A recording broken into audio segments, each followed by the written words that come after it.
un podcast de Cooperativa. Este es un podcast sobre historias que suceden delante y detrás de la pantalla, sobre las personas que hacen películas, las personas que las ven y las personas que las sueñan.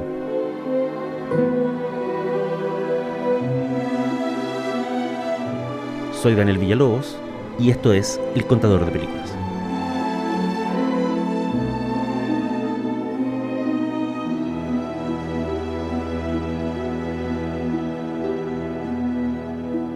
Esto es El Contador de Películas y la historia de hoy se llama Laurie Anderson y el hogar de los valientes.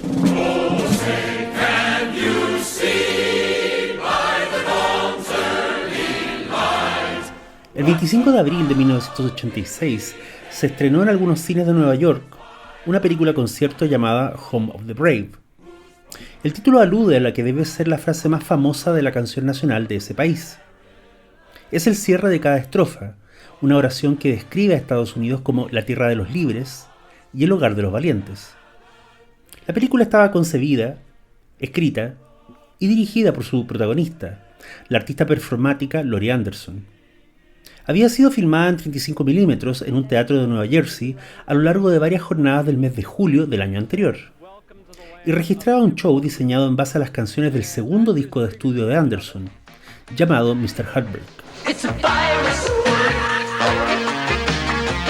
There were lots of stages in making this movie. Home of the Brave fue un fracaso económico. No llamó demasiado la atención del público general, a pesar de las buenas críticas, incluyendo una de las reseñas más generosas que haya publicado Roger Ebert, el temible crítico de cine de Chicago. Sin embargo, para muchas personas alrededor del mundo, Home of the Brave resultó clave porque fue la primera noticia que tuvieron de lo que era Laurie Anderson. No se trataba de una simple cantante pop, aunque muchas de sus piezas terminaran sonando en las radios. Y no era un artista que respondiera, ni de lejos, a las expectativas de la época, en términos de repetir el cliché de la compositora femenina que escribe de amor, deseo y corazones rotos. Laurie Anderson nació en 1947, en un Estados Unidos que venía retomando la normalidad pre-Segunda Guerra Mundial, y que se estaba embarcando a pasos acelerados en una guerra fría con los soviéticos que corría por dos grandes rutas, la pelea armamentista y la carrera tecnológica. En medio de ese fervor casi religioso por las maravillas de la ciencia atómica y la electrónica, creció Laurie Anderson. Apenas egresa de la secundaria, emigra desde Chicago a Nueva York y estudia egiptología y escultura. Muy pronto se interesa por una actividad artística difícil de definir en pocas palabras, ya que era al mismo tiempo una moral, una pandilla y una universidad invisible. Era eso que algunos terminaron llamando la avant-garde.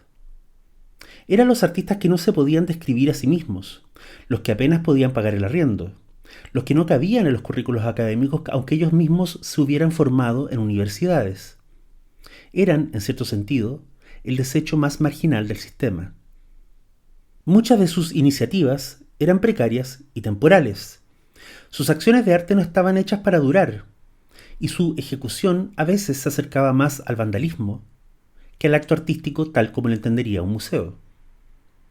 Laurie Anderson abrazó esa moral con la pasión que tienen los jóvenes cuando creen haber encontrado su lugar en el mundo. En pocos años, participó en proyectos de animación, de escultura, de cómic, de café-concert, de stand-up comedy, exhibiciones de fotografía, happenings callejeros y esculturas vivientes. En agosto de 1972 llama la atención de los diarios con una performance musical llamada Una jornada de transmisión automática. La idea, como tantas otras de su carrera, le viene de su interés por las conductas más extrañas de sus compatriotas. En este caso se trata de una zona llamada Rochester, donde los asistentes a conciertos al aire libre en una pradera tenían la costumbre de tocar las bocinas de sus autos en vez de aplaudir. Anderson tiene una epifanía. ¿Qué tal si el público se sube al escenario y desde ahí asiste al espectáculo musical? ¿Y qué tal si ese espectáculo musical consiste en una docena de autos tocando sus bocinas según una partitura escrita? El concierto resultante presenta 3 obras originales, tituladas El bocinazo bien temperado, Concierto para el Land Rover de 6 cilindros y Auto da Fe. El evento llega a los diarios locales e incluso es reporteado por el New York Times. La artista Laurie Anderson ya existía. Lo que nace con este pequeño éxito musical mecánico es la marca Laurie Anderson. 6 años más tarde, en 1978, la artista performática ha girado por todos los bares, cafés, teatros y museos de Nueva York. Ha viajado a Europa, ha sido entrevistada en televisión y ha ganado fondos y becas. Pero tiene la certeza de que algo le falta. Se ahoga rodeada de sus pares, de sus colegas, siempre hablando de las mismas personas y orbitando los mismos lugares. Así que comienza una costumbre que mantiene hasta hoy, la de hacer viajes a terreno. Esos viajes a terreno no son muy ortodoxos y están en las antípodas de la comodidad de Manhattan. Su metodología es así. Coge un saco de dormir, unos paquetes de Camel, su encendedor y unos cuantos libros y sale a la carretera a hacer dedo. Viaja a donde la lleven los conductores. Pasa la noche en bosques y en campings. Habla con mendigos, empleados de servicentro, policías y vendedores ambulantes. A nadie le dice que es artista y a nadie le explica qué anda buscando. Solo se dedica a conocer gente y a trabajar en empleos que le permitan mantenerse durante el viaje. En Kentucky, una pareja de campesinos la encuentra durmiendo al borde de un camino vecinal. La invitan a su cabaña y le dan de comer un guiso con la carne de un animal que encontraron atropellado en la carretera. Anderson se queda con la pareja por varias semanas. Trabaja recolectando tabaco en las plantaciones y de noche anota las historias que la pareja le cuenta.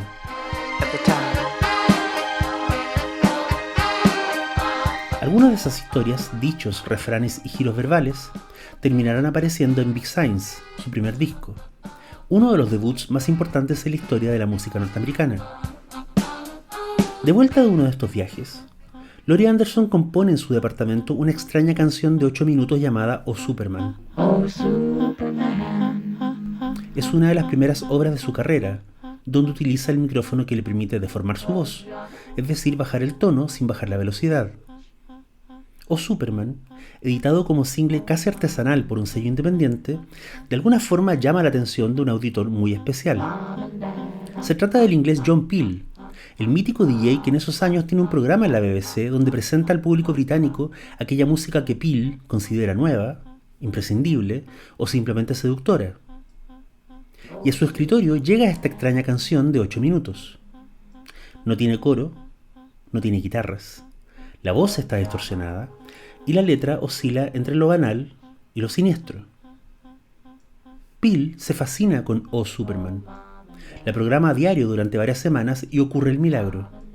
La canción se convierte en un hit en Inglaterra y de inmediato llega a Estados Unidos la pregunta obvia. ¿Quién es el sello o empresa encargada de distribuir a esta artista Laurie Anderson?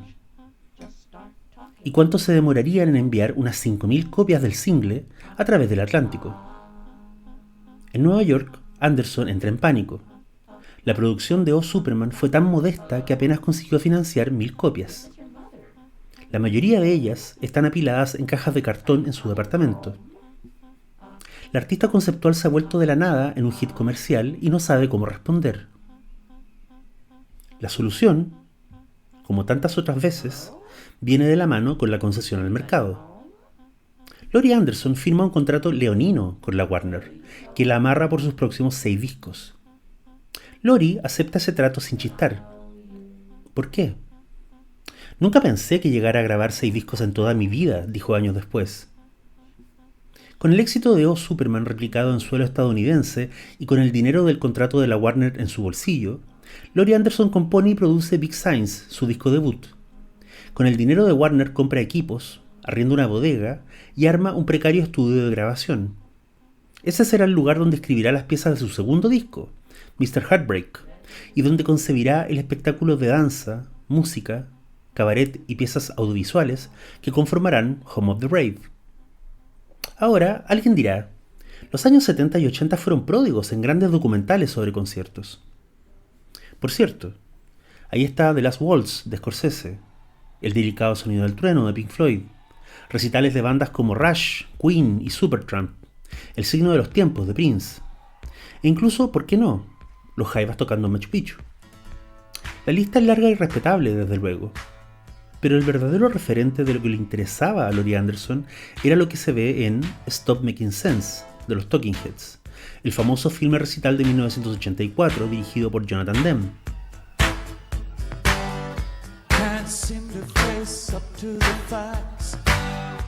Anderson, de hecho, contacta a Demme y le pide que dirija Home of the Brave. Demme se niega y le da un gran consejo. Le dice: tú tienes el material más claro que nadie, pero eres tímida dando órdenes. Así que búscate un buen director de fotografía, un asistente que imponga autoridad, y sé tú misma la directora. Anderson le hace caso. Toma el control creativo total del proyecto, y eso es buena parte de lo que hace tan singular al documental y lo que lo separa de los otros ejemplos citados. Al igual que en Stop Making Sense, en Home of the Brave el principal espectáculo no es la música ni las visuales. Lo que de verdad cautiva es la sensación de ver un intelecto en acción, al tope de sus capacidades. A diferencia de todas las otras artistas pop con las que uno podría compararle, la Laurie Anderson de Home of the Brave no es sentimental. El motor de sus canciones no es el desamor o la soledad, sino la curiosidad. De nuevo, un intelecto en acción. Así queda claro desde el principio del documental, cuando el artista sale a escena y explica el origen de la desigualdad en su nación. Now I'm no mathematician, but I'd like to talk about just a couple of numbers that have really been bothering me lately. And they are 0 and 1. América es un país obsesionado con dos números, dice Anderson, el 1 y el 0. Todos queremos ser el número 1 y nadie quiere ser 0 o menos que 0. El problema conceptual, claro, es que entre el 1 y el 0 no hay suficiente espacio para todos nosotros. Para empeorar las cosas, finaliza Anderson, el 1 y el 0 son la base del lenguaje computacional, es decir, son la base del futuro. Un detalle importante. En ese monólogo inicial, como en muchos momentos del concierto, Laurie Anderson no solo viste un traje formal de chaqueta y pantalón de corte recto. Además, usa un pasamontaña y un micrófono que deforma su voz. La mujer, la artista, debe esconder su género para subirse al escenario con la autoridad que le garantice la atención del público. ¿Por qué? Porque su discurso no es subjetivo. No es el yo femenino que conocemos de tantas voces pasadas y modernas, el yo femenino que habla de su corazón roto, de su amor de juventud, del amor que quiere y no puede tener. No es el yo femenino centrado en el deseo o en monetizar la propia biografía. Por decirlo con un ejemplo contemporáneo, no es el discurso de Taylor Swift. El discurso de Laurie Anderson es ancho y amplio, como el océano que cruzaron sus antepasados. No es la voz de una cantante pop o de una poeta callejera. Es la voz de la ciencia, del universo y de las máquinas. Es la voz de Orson Welles anunciando la invasión marciana por la radio. Es la voz de los soviets inaugurando la revolución. Es la voz de Oppenheimer, presentándose ante el país como el destructor de mundos. Es la voz que se supone tenían los profetas. La voz de alguien que tiene que decir algo tan urgente, enorme y desconcertante, que no puede callar ni detenerse. Muchos años más tarde, cuando ya era una figura totémica en el mundo del arte y la música, le preguntaron a Laurie Anderson cómo se definía. Soy una espía, dijo. Me gusta escuchar lo que las personas dicen en los teléfonos públicos. Me gusta mirar los letreros luminosos. Me gusta leer las instrucciones de la comida congelada. Anderson pertenece a la primera generación de norteamericanos que vivieron una infancia con televisión prendida a las 24 horas del día. La generación que creció con centros comerciales, locales de comida rápida y música pop orientada al público adolescente. Ella, como otros artistas estadounidenses de esa generación, se abocó a preguntarse a la luz de todos esos estímulos. ¿Qué significa haber pasado más tiempo de tu niñez mirando dibujos animados que hablando con tus padres? ¿Qué significa haber sido bombardeado por la publicidad desde antes que pudieras hablar? La respuesta de ella, como se entiende en Home of the Brave, fue la misma que tuvieron compañeros de generación, como el monologuista Spalding Gray o el comediante Stephen Wright. Esa respuesta fue trabajar desde la autobiografía, no para exhibir sus traumas en público, sino para atisbar esos destellos de desconcierto, surrealismo y pasmo que todos hemos vivido, pero que nunca nos detenemos a analizar. Eso explica, por ejemplo, que en un momento alucinante aparezca en el escenario nada menos que William Burroughs, el autor del Almuerzo desnudo, a recitar un poema sobre lo enervante que es mirarse a uno mismo en las pupilas del otro. Es Burroughs quien inspiró la letra de la canción emblemática del concierto, una canción cuyo título es un lema publicitario y declaración de principios al mismo tiempo. El lenguaje es un virus. Sun's going down like a big bald head, disappearing behind the boulevard. It's Sharky's night. Yeah. Desde ese lugar, desde la fascinación con el mundo externo antes que el interno, se arma el concierto completo. El homenaje a Fassbinder en White Lily, la reescritura del Génesis en el lenguaje del amor, y sobre todo El ángel de la gravedad, la canción donde Anderson se pregunta por qué existen las montañas y qué somos comparados con ellas. Dicen que el cielo es como la televisión, un mundo pequeño y perfecto que no te necesita. Esa es la primera línea de Strange Angels, una canción que Anderson editaría en 1989. Vinieron con los años otros discos, algunas giras, una residencia artística en la NASA, un filme ensayo titulado El corazón del perro, un videojuego en CD-ROM lanzado en 1995 llamado The Puppet Motel, y por supuesto, la relación de pareja con Lou Reed.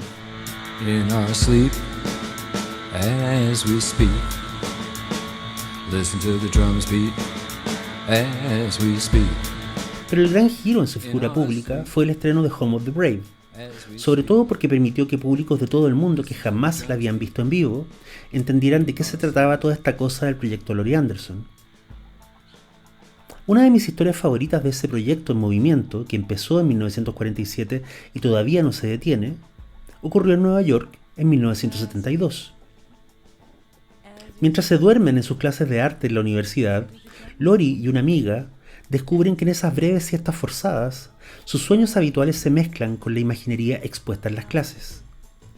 ¿Qué soñaríamos?, se preguntan las dos, si nos fuéramos a dormir a lugares fuera de nuestra rutina habitual. Así que ambas inician un proyecto privado, donde se van a dormir a lugares públicos de la ciudad: bibliotecas, estaciones de metro, plazas, estadios deportivos. El lugar donde mejor resulta la iniciativa es en los tribunales de la corte nocturna de Center Street. Ahí, sentada dormitando en las bancas del fondo mientras el juez de turno sentencia a delitos menores, Laurie Anderson sueña con nubes oscuras en el techo del tribunal, ángeles eléctricos y caballos vestidos de camuflaje. Como parte del proyecto, su amiga le toma fotos. Un guardia se percata y las echa a la calle. Laurie Anderson entonces tiene 25 años. Nadie la conoce y es muy pobre.